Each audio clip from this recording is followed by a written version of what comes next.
everyone. I hope you all are doing great. This is Anu Garg and you are watching World of Life. In this video, we are going to start our second chapter of biology, that is control and coordination. And अगर आपने last chapter, that is the life process की videos नहीं देखी है, then I'm giving the link of those videos in the description. You can check. So let's get started with our second chapter, that is control and coordination. Firstly हमें समझना होगा what is control and coordination. बहुत सारे बच्चे इस chapter के लिए confuse रहते हैं, उन्हें ये चैप्टर बहुत टफ लगता है क्योंकि इसमें बहुत ज़्यादा टफ टर्म्स दी गई हैं इन दी बुक कि ये टर्म्स क्या है, बच्चों को यही समझ में नहीं आता तो चैप्टर कैसे समझ में आएगा। तो हम इसको बहुत ही सिंपल, बहुत ही इजी लैंग्वेज में समझने की कोशिश करेंगे कि कंट्रोल एंड कोऑर्डिनेशन में चैप्टर में क्या क्या इंक्लूड होता है हमारा। फर्स्टली सबसे पहले बात करेंगे कंट्रोल एंड कोऑर्डिनेशन का मतलब क्या है। एक ऐसा सिस्टम हमारी बॉडी का, किसी भी लिविंग बॉडी की बात हो रही है, यहाँ पर बायोलॉजी है, लिविंग बॉडी की बात होगी। लिविंग बॉडी में भी मेनली हम अभी इन द ह्यूमन बॉडी की बात कर रहे हैं, एनिमल्स की बात कर रहे हैं। ह्यूमन बॉडी में मेनली क्या है, एक सिस्टम प्रेजेंट है जो पूरी बॉडी के मूवमेंट्स हो गए, एक्शंस हो गए, रिएक्शंस हो गए, सबको कंट्रोल करता है।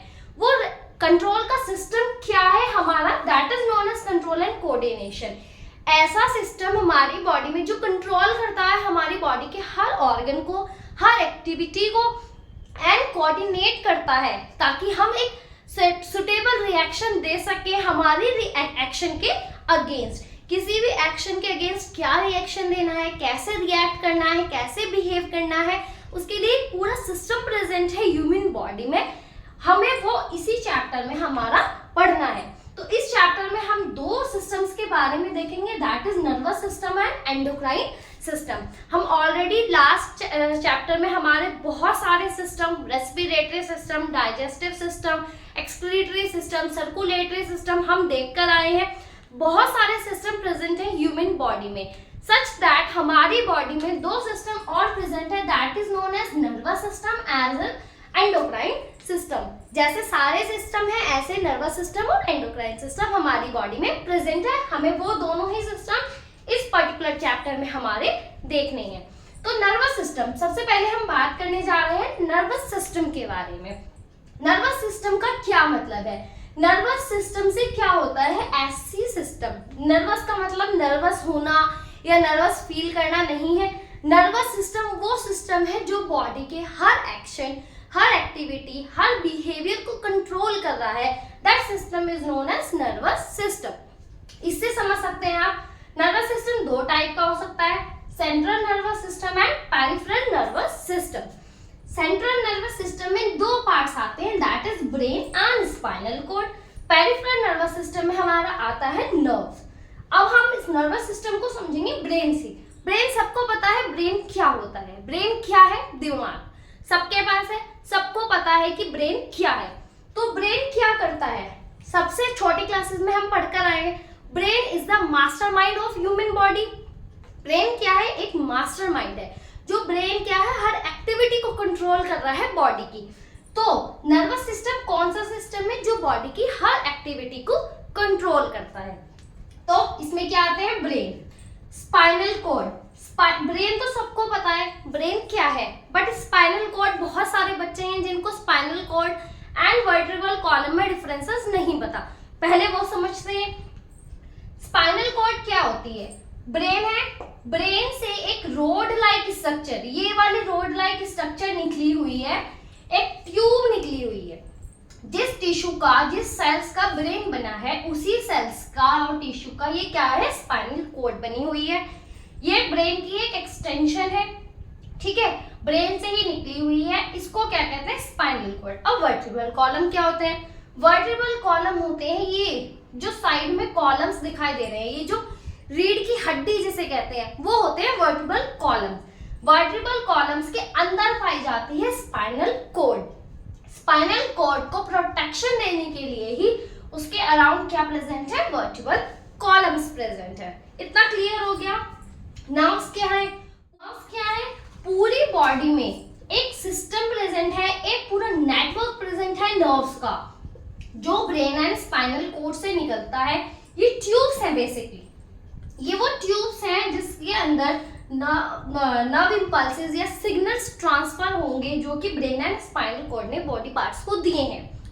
ठीक है, ये वो ट्यूब्स हैं जिनके अंदर से पूरा सिग्नल क्या होगा, पास होगा। ये पूरी बॉडी में स्प्रेड ऑन होती है, पूरी बॉडी में हमारी, आप डायग्राम में देख सकते हैं, पूरी बॉडी में एक नेटवर्क प्रेजेंट है नर्व्स का। यही नेटवर्क क्या करेगा, ट्रांसफर करेगा सिग्नल्स को from one place to another place, one organ to another organ. So इस पूरे चैप्टर को समझने से पहले हमें कुछ टर्म्स समझनी होंगी, क्योंकि ये टर्म्स पूरे चैप्टर में बार बार कंटिन्यूटी में यूज होंगी। दैट इज स्टिमुलस क्या है, रिसेप्टर क्या है, इफेक्टर क्या होता है एंड हमारा रिस्पॉन्स क्या होता है। जब भी ये टर्म हमारी किसी डेफिनेशन में या किसी भी बात में आएंगी तो उससे पहले हमें ये समझ में आना चाहिए कि इन टर्म्स का मतलब क्या होता है। तो पहले हम ये समझेंगे कि ये टर्म्स क्या है, then we move on to our chapter. सबसे पहले बात करेंगे स्टिमुलाई की। स्टिमुलाई का क्या मतलब होता है, कोई भी ऐसी चीज या ऐसा एजेंट जो हमारे बिहेवियर में कोई भी चेंज कॉज करेगा, that is known as stimuli. For example, हमें कोई स्मेल आएगी, ठीक है, कोई फ्रेगनेंस आएगी या कोई स्मेल आएगी, तो हम उसको स्मेल करेंगे, उसके अगेंस्ट हम फिर रिएक्ट करेंगे। ऐसे कोई आवाज हमें कभी सुनाई देगी, कोई साउंड हमें सुनाई देगी, तो वो साउंड हमें सुनाई देगी, बाहर से सुनाई देगी एंड हम उसके अगेंस्ट रिएक्ट करेंगे। सच एज हमें कोई टच करेगा तो हम उसको फील करेंगे एंड हम उसके अगेंस्ट रिएक्ट करेंगे। तो ये स्मेल थी, टच था, ये साउंड थी, ये सब क्या कहलाते हैं, स्टिमुलस कहलाते हैं। एक्सटर्नल एनवायरनमेंट से कोई भी ऐसी चीज, कोई भी ऐसा एजेंट जो हमारे बिहेवियर में कोई भी चेंज कॉज करेगा, that is known as stimulus. ठीक है, अब रिसेप्टर क्या होता है, अब हमें कोई स्मेल आई तो वो स्मेल किसने स्मेल की, हमारे नोज के थ्रू हम स्मेल करेंगे, नोज के थ्रू स्मेल करते हैं। जब हम उसमें स्मेल कर रहे हैं हमारे नोज के थ्रू, तो नोज क्या है, एक रिसेप्टर का काम कर रही है। नोज की जो सेल्स है वो क्या है, रिसेप्टर है। सच दैट हमें कोई आवाज आई, कोई साउंड आई, वो हमने अपने कान के थ्रू सुनी, ईयर्स के थ्रू सुनी, तो ईयर्स क्या है, रिसेप्टर है, ईयर्स की सेल क्या है, रिसेप्टर है। ऐसे किसी ने हमें टच किया तो टच हमने अपनी स्किन के थ्रू हमने वो टच फील किया, तो स्किन की जो सेल्स है वो क्या है, रिसेप्टर का काम करती हैं। तो ऐसे सेल्स, ऐसे टिश्यूज या ऐसे ऑर्गन्स जो स्टिमुलस को रिसीव करेंगे, नाक ने स्टिमुलस को रिसीव किया, स्मेल को रिसीव किया, तो ऐसे ऑर्गन्स, टिश्यूज या सेल्स जो स्टिमुलस को रिसीव करेंगे, that is known as receptors. ठीक है, अब इफेक्टर्स क्या होते हैं, ऐसे टिश्यूज, ऐसी मसल्स या ऐसे ऑर्गन्स जो इफेक्ट होंगे। ठीक है, इफेक्ट क्या हुआ, अब हमारी नाक की, नोज की सेल्स ने रिस्पॉन्ड किया, रिसीव किया सिग्नल्स को, तो लेकिन हमारी नाक उसके लिए इफेक्टिव हुई, क्योंकि जब सेल्स ने स्मेल किया, कोई भी चीज को रिसीव किया स्टिमुलस को, तो उसका डायरेक्ट इफेक्ट किस पर पड़ा। अब मैंने कोई चीज स्मेल की तो उसका इफेक्ट मेरे कान पर तो नहीं पड़ेगा, उसका डायरेक्ट इफेक्ट किस पर होगा, मेरे नोज पर होगा। तो नोज क्या है, इफेक्टर का काम करेगी। ऐसे मैंने कोई चीज सुनी, कोई मुझे साउंड आई, तो वो साउंड मेरे कान के सेल्स ने रिसीव की, तो उसका असर भी किस पर पड़ेगा, मेरे ईयर्स पर पड़ेगा, ना कि किसी और अदर ऑर्गन पर। सच दैट तो ईयर्स क्या हुए, हमारे इफेक्टर का काम करेंगे। तो इफेक्टर क्या है, ऐसे ऑर्गन्स, ऐसी सेल्स या ऐसे टिश्यूज जो स्टिमुलस को रिसीव करने के बाद इफेक्ट हुए, दैट इज नोन एज हमारे इफेक्टर्स। ठीक है, अब रिस्पॉन्स का क्या मतलब है, अब रिस्पॉन्स, हमने पूरा स्टिमुलस लिया, उसको रिसीव किया, उसको इफेक्टर ने इफेक्ट हुआ, इफेक्टर उससे, अब कोई रिस्पॉन्ड हम उसके अगेंस्ट करेंगे। ठीक है, फॉर एग्जाम्पल हमारे पास अ ग्लास ऑफ वाटर है, अ ग्लास ऑफ वाटर है हमारे पास, वो गर्म पानी है। अब मैंने उसको गर्म पानी को टच किया, तो गर्म पानी मेरे लिए क्या था, स्टिमुलस था। उसको टच किसने किया, मेरी स्किन की सेल्स ने टच किया, तो स्किन की सेल्स क्या थे, रिसेप्टर थी। उसको इफेक्टर, हमारे गर्म ग्लास को जब हमने टच किया, इफेक्ट कौन हुआ, हमारा हैंड इफेक्ट हुआ। इफेक्टर क्या था, हमारा हैंड था। अब इफेक्टर, जब इफेक्टर इफेक्ट हुआ, उसने हमारे ब्रेन को सिग्नल दिए, ब्रेन ने कहा हाथ हटा लो, मैंने रेस्पॉन्ड किया, मैंने हाथ हटा लिया, तो वो हाथ हटाना क्या था, रिस्पॉन्स था। उस पूरे स्टिमुलस के अगेंस्ट मैंने एक रेस्पॉन्ड किया, एक रिएक्शन दिया, that is known as response. समझ में आ गया? स्टिमुलस कोई भी एजेंट, कोई भी बिहेवियर ऐसा जो हमारे बिहेवियर में चेंज करेगा, जैसे रिसेप्टर जो सेल्स, ऐसे टिश्यूज, ऐसे ऑर्गन जो स्टिमुलस को रिसीव करेंगे, फॉर एग्जांपल नोज हो गया, ईयर्स हो गई। इफेक्टर ऐसे ऑर्गन्स, ऐसी मसल्स जो उस स्टिमुलस से इफेक्ट हुए, सच दैट हमारी नोज इफेक्ट हुई थी, हमारा ईयर्स इफेक्ट हुए थे। एंड रेस्पॉन्स उसके थ्रू, उसके अगेंस्ट कोई भी रिएक्शन देना, दैट इज नोन एज हमारा रेस्पॉन्स। इतना हमें क्लियर हो गया कि ये सब चीजें क्या है। अब अगर किसी भी डेफिनेशन में ये टर्म्स आती हैं तो हमें ऑलरेडी क्लियर होगा कि stimulus, response, receptor, effector terms कहाँ है, क्या है। ठीक है, नेक्स्ट मूव करते हैं हमारे न्यूरॉन की ओर। नाउ हम बात कर रहे थे नर्वस सिस्टम के बारे में। तो नर्वस सिस्टम क्या था? Brain, spinal cord, nerves. 3 parts थे हमारे नर्वस सिस्टम के, brain, spinal cord and nerves. अब तीनों ही पार्ट है, बट ये तीनों क्या है? ऑर्गन्स है या कुछ भी है, किसी न किसी सेल से बने होंगे। क्यों? क्योंकि हम ऑलरेडी 9th क्लास में पढ़कर आए हैं the fundamental unit of life. Her organism की बॉडी किससे बनी है? सेल से बनी है। हर ऑर्गन, हर टिश्यू किससे बना है? सेल से बना है। तो यहाँ पर भी जो ऑर्गन्स प्रेजेंट है किसी न किसी सेल से बने होंगे। तो सेल्स, यहाँ पर कौन सी सेल्स प्रेजेंट होंगी? That is known as neuron. इन सेल्स का नाम है न्यूरॉन, जिन्होंने पूरे नर्वस सिस्टम को बनाया है। न्यूरॉन्स क्या है? Neurons are the structural and the functional unit. जैसे कि किसी भी ऑर्गेनिज्म की बॉडी के लिए cells are the structural and functional unit, ऐसे ही नर्वस सिस्टम बनाने के लिए न्यूरॉन्स क्या है? Structural and functional. सारे ऑर्गन्स न्यूरॉन से बने हैं एंड सारे फंक्शंस भी बेसिकली कौन परफॉर्म करता है? न्यूरॉन परफॉर्म करता है। That is known as structural and functional unit of our nervous system. दूसरी बात, ये हाईली स्पेशलाइज्ड सेल्स होती हैं। हाईली स्पेशलाइज्ड का मतलब इन्हें जो काम दिया गया है ये वही परफॉर्म करेंगी, अदर कोई काम परफॉर्म नहीं करेंगी। इनका काम सिग्नल्स को, नर्व इंपल्सेस को ट्रांसफर करना है एक प्लेस से दूसरे प्लेस के, वो ही करेंगी। कोई भी अदर फंक्शन न्यूरॉन्स परफॉर्म नहीं करते इनके स्पेशलाइज्ड फंक्शन के अगेंस्ट। दूसरी बात, ये क्या करेंगी? ट्रांसफर करेंगी। इनका स्पेशलाइज्ड फंक्शन ही यही है कि ट्रांसफर होगा सिग्नल्स का through out the nervous system. पूरे नर्वस सिस्टम में क्या फैली हुई है? न्यूरॉन्स फैला हुआ है। तो न्यूरॉन्स ही क्या करेंगी? पूरे नर्वस सिस्टम में जो भी ट्रांसमिशन होगा सिग्नल्स का, वो किसके थ्रू होगा? न्यूरॉन्स के थ्रू होगा। Last but not the least is, neurons क्या है? ह्यूमन बॉडी की लॉन्गेस्ट, सबसे लंबी सेल कंसीडर की जाती है। कौन सी? न्यूरॉन्स। जब हमने सेल देखा था, हम सेल में भी ये बात कर आए थे 9th क्लास में कि हमारे बॉडी में बहुत सारे टाइप के सेल्स प्रेजेंट हैं। कुछ स्फेरिकल हैं, कुछ इरेगुलर शेप के हैं, कुछ स्पिंडल शेप के हैं। ऐसे ही सबसे लॉन्गेस्ट सेल की जब हमने बात की थी, दैट इज न्यूरॉन, यानी कि नर्व सेल ही क्या है? इसको नर्व सेल भी बोला जाता है। अगर नर्व सेल लिखा होगा तो कंफ्यूज नहीं होना है, nerve cell and neuron same है। ठीक है, ये क्या है? लॉन्गेस्ट सेल है हमारी बॉडी की। ये 1 मीटर तक भी लंबी हो जाती हैं कई बार। ठीक है, इतना क्लियर हो गया। अब हम इसके स्ट्रक्चर की बात करते हैं। किसी भी चीज को समझने से पहले उसका स्ट्रक्चर समझ में आना चाहिए, तो हम इसके स्ट्रक्चर की बात करेंगे। साथ साथ ड्रॉ कर लेते हैं इसका स्ट्रक्चर। तो ये क्या है?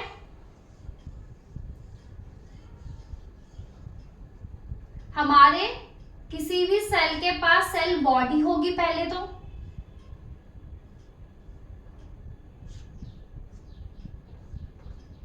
ठीक है, ये हमारी सेल बॉडी है इसकी, न्यूरॉन की।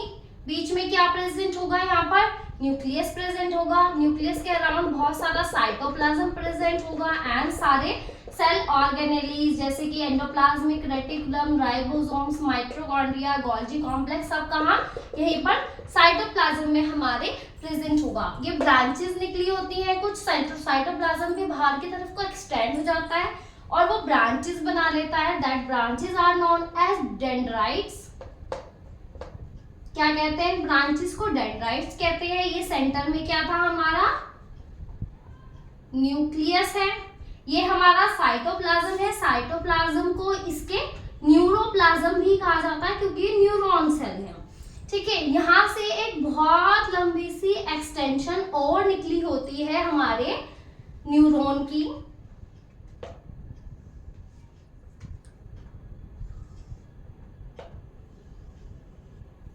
ठीक है, ये एक्सटेंशन निकली होती है। This extension is known as axon. ये पूरा क्या होता है? एक्सोन होता है। एंड एक्सोन लास्ट में जाकर फिर से ब्रांच हो जाता है, जैसे कि यहाँ पर साइटोप्लाज्म की ब्रांचिंग हो रही थी, इसी तरीके से एक्सोन के भी साइटोप्लाज्म के अगेंस्ट ब्रांचिंग हो जाती है। That branching is known as nerve ending, या फिर इसको एक्सोनल एंडिंग भी कहा जाता है, एक्सोनल टर्मिनल भी बोला जाता है। ठीक है, ये पूरा क्या है? एक्सोन है। एक्सोन के ऊपर एक माइलिन, एक सब्सटेंस होता है माइलिन, उसकी एक पूरी कवरिंग होती है, ऐसे एक शीट बनी होती है। That sheath is known as myelin sheath. क्या होता है ये? This is known as myelin sheath. And अगर आप ऑब्जर्व कर रहे हैं तो माइलिन शीट के पूरा कंटिन्यूअस एक माइलिन शीट नहीं है। माइलिन शीट के बीच में कुछ गैप्स प्रेजेंट हैं। ये गैप्स क्या कहलाते हैं? नोड्स ऑफ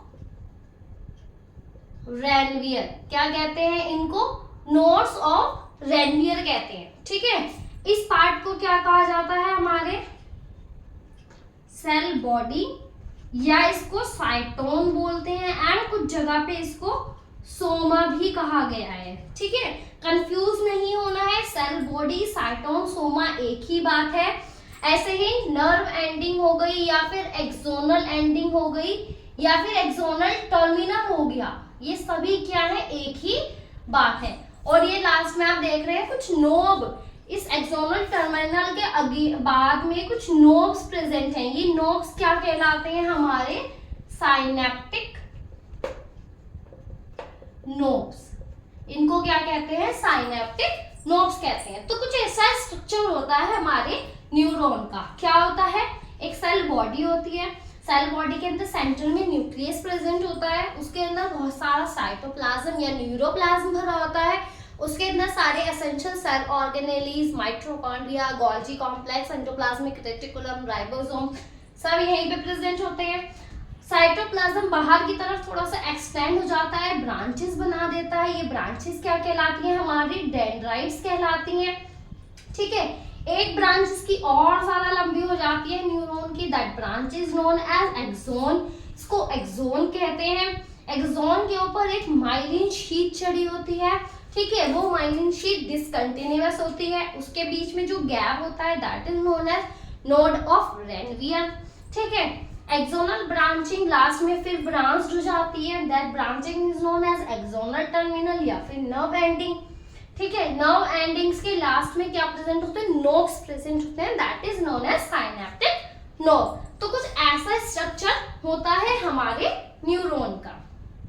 क्या है ये? हमारा लॉन्गेस्ट सेल है। और क्या है ये? न्यूरॉन। किसकी बात कर रहे हैं हम? न्यूरॉन के स्ट्रक्चर की बात कर रहे हैं। ठीक है, समझ में आ गया न्यूरॉन का स्ट्रक्चर क्या होता है।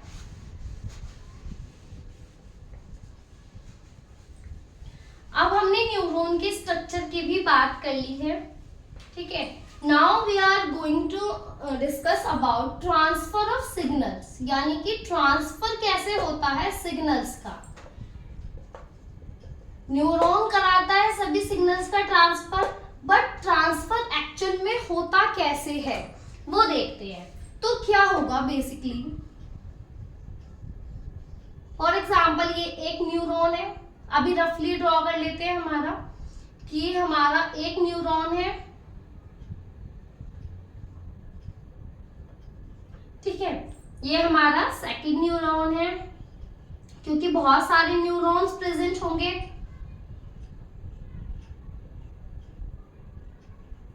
ठीक है, ये हमारा थर्ड न्यूरॉन है।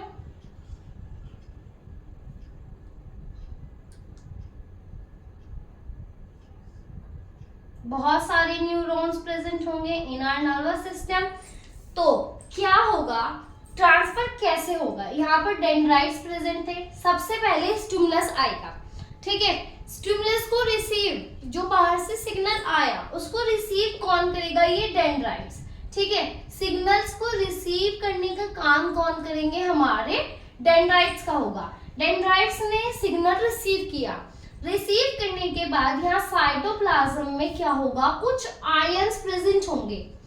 जैसे ही सिग्नल डेंड्राइट्स के पास आया, डेंड्राइट्स से तुरंत, क्योंकि साइटोप्लाज्म डेंड्राइट्स के अंदर भी है, ये पूरी सेल बॉडी कनेक्ट है डेंड्राइट से, तो क्या होगा, जैसे ही सिग्नल आएगा हमारे साइटोप्लाज्म के अंदर कुछ आयंस प्रेजेंट है न्यूरॉन के, वो आयंस क्या करेंगे, मूव करना स्टार्ट कर देंगे। मूव करना स्टार्ट करेंगे तो वो क्या करेंगे, इलेक्ट्रिक एनर्जी प्रोड्यूस करेंगे, ठीक है। इलेक्ट्रिक एनर्जी प्रोड्यूस होगी, या कह सकते हैं सिग्नल्स कन्वर्ट हो गए हैं अब इलेक्ट्रिकल सिग्नल्स में। क्या हो गए, सिग्नल्स को इलेक्ट्रिकल सिग्नल्स में कन्वर्ट कर देंगे ये आयंस। क्यों, आयंस हैं, आयंस मूव करेंगे, इलेक्ट्रिसिटी जनरेट होगी, इलेक्ट्रिकल एनर्जी जनरेट होगी। इलेक्ट्रिकल एनर्जी की वजह से सिग्नल्स कैसे हो गए, इलेक्ट्रिकल हो गए हमारे, ठीक है। अब क्या होगा, ये सिग्नल्स एक्सॉन के थ्रू पास होकर हमारे इन टर्मिनल्स तक आ जाएंगे, ठीक है। ये आयंस पूरे सिग्नल्स को, इलेक्ट्रिकल सिग्नल्स को टर्मिनल्स तक ले आए। अब क्या होगा, ये जो सिग्नल्स हैं ये यहाँ आकर थोड़ा रुकेंगे। अब ये साइनेप्टिक नोब, साइनेप्टिक नोब कुछ केमिकल सब्सटेंसेस को सिक्रीट करेंगे। केमिकल सब्सटेंसेस को कहते हैं हम न्यूरोट्रांसमीटर्स। कौन से केमिकल सब्सटेंसेस सिक्रीट होंगे, जिनको हम कहते हैं न्यूरोट्रांसमीटर्स। अब वो न्यूरोट्रांसमीटर्स इस सिग्नल को नेक्स्ट हमारे न्यूरॉन तक लेकर जाएंगे।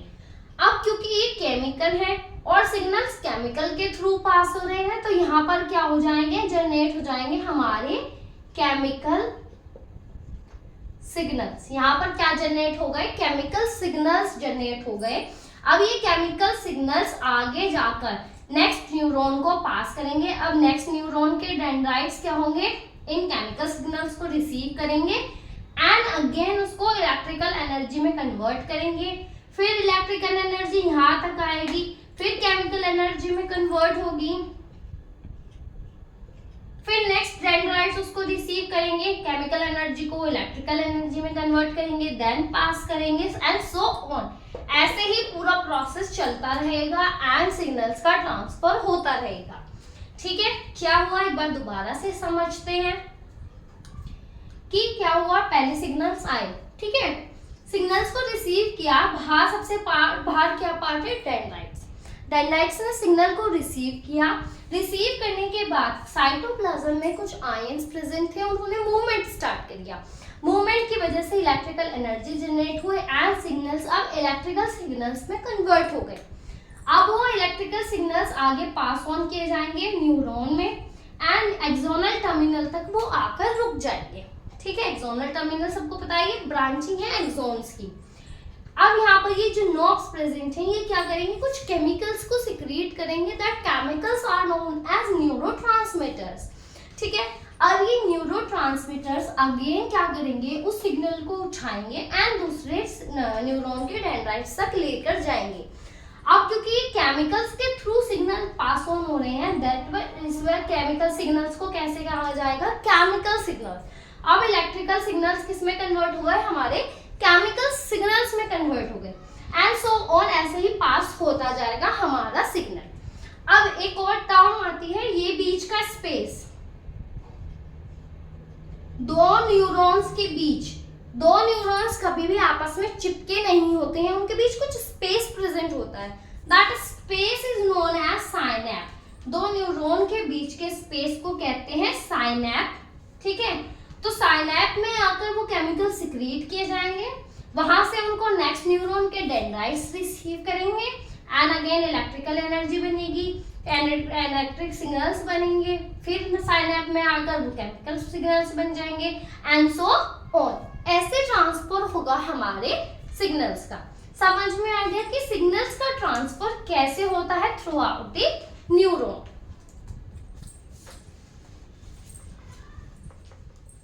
Now हम समझ रहे हैं कि हमारे जो न्यूरॉन्स हैं वो भी 3 टाइप के होते हैं, ठीक है। हमारी बॉडी में 3 टाइप के न्यूरॉन्स प्रेजेंट हैं, that is sensory neuron, inter neuron and motor neuron. अब तीनों में डिफरेंसेस समझ लेते हैं इस डायग्रामेटिक अरेंजमेंट के थ्रू कि तीनों में क्या डिफरेंसेस है। ऐसे न्यूरॉन्स जो कि क्या करेंगे, सिग्नल्स को रिसीव करेंगे। अब क्या हो गया, फॉर एग्जाम्पल हमने, हमारे पास ग्लास था गर्म पानी का, ठीक है। गर्म पानी का वो ग्लास जैसे हमने टच किया, स्टिमुलस था, हमने इसको टच किया, इफेक्टर ने हमारे सिग्नल्स को कहाँ भेजा, हमारे ब्रेन के पास भेजा। तो हमारे ऐसे न्यूरॉन्स जो क्या करेंगे, हमारे हैंड से सिग्नल्स को लेंगे और हमारे ब्रेन तक पहुंचाएंगे। That neurons are known as sensory neurons. ऐसे न्यूरॉन जिन्होंने सेंस किया, रिसीव किया सिग्नल को एंड कहाँ पहुंचाया, हमारे सेंट्रल नर्वस सिस्टम या फिर ब्रेन स्पाइनल कॉर्ड तक पहुंचाया। अब ऐसे न्यूरॉन्स जो क्या करेंगे, इस पूरी इंफॉर्मेशन को जो सेंसरी न्यूरॉन्स लेकर आए हैं उसको सेंट्रल नर्वस सिस्टम में स्प्रेड करेंगे एंड वहां से क्या होना है, अब क्या करना है। फॉर एग्जाम्पल गर्म ग्लास का पानी था जो, वो अब हमारे सीएनएस ने कहा, हमारे ब्रेन ने कहा कि यहाँ से हाथ हटाना है, तो ये पूरा का पूरा इंफॉर्मेशन इंटर न्यूरॉन्स के पास आया कि हाथ हटाना है। अब उन्होंने ये इंफॉर्मेशन किसको दे दिया, मोटर न्यूरॉन्स को दे दिया। अब मोटर न्यूरॉन्स ऐसे न्यूरॉन्स होंगे जो क्या करेंगे, उस इंफॉर्मेशन को जो ब्रेन से आई है उसको कहाँ लेकर आएंगे, हमारे इफेक्टर तक लेकर आएंगे, पर्टिकुलर ऑर्गन तक लेकर आएंगे। फॉर एग्जाम्पल ये ग्लास था गर्म पानी का, इसको टच जैसे मैंने किया, हमारे हैंड से सिग्नल हमारे ब्रेन तक गया। ब्रेन के पास क्या थे, यहाँ से जो सिग्नल लेके गए वो थे सेंसरी न्यूरॉन, ब्रेन के पास थे इंटर न्यूरॉन। उन्होंने पूरी इंफॉर्मेशन को कैलकुलेट किया, क्या करना है ये हमारे मोटर न्यूरॉन्स को बताया। अब ऐसे न्यूरॉन्स जो ब्रेन से इंफॉर्मेशन को लेकर आएंगे एंड कहेंगे हाथ हटा लो, that is known as motor neuron, जो कि एक्शन कराएंगे। That neurons are known as motor neuron. And ऐसे न्यूरॉन जो इंफॉर्मेशन को लेकर गए, that is sensory neuron. And जिन्होंने पूरी न्यूरॉन्स की हमारी पूरी इंफॉर्मेशन को कैलकुलेट किया, that is known as interneuron. So इस वीडियो के लिए हमारा इतना है। हमने इस वीडियो में हमारा न्यूरॉन क्या है, हमारा नर्वस सिस्टम क्या है, ब्रेन एंड स्पाइनल कॉर्ड का बेसिक समझा कि वो क्या है, स्पाइनल कॉर्ड वर्टिब्रल कॉलम्स में डिफरेंस देखे, types of neuron, transfer of neuron, structure of neuron. हमने rest of the part of this chapter we are going to discuss in our next videos. So till then, if you find this video to be helpful for you, do like, share and subscribe my channel for such knowledgeable videos. Thank you.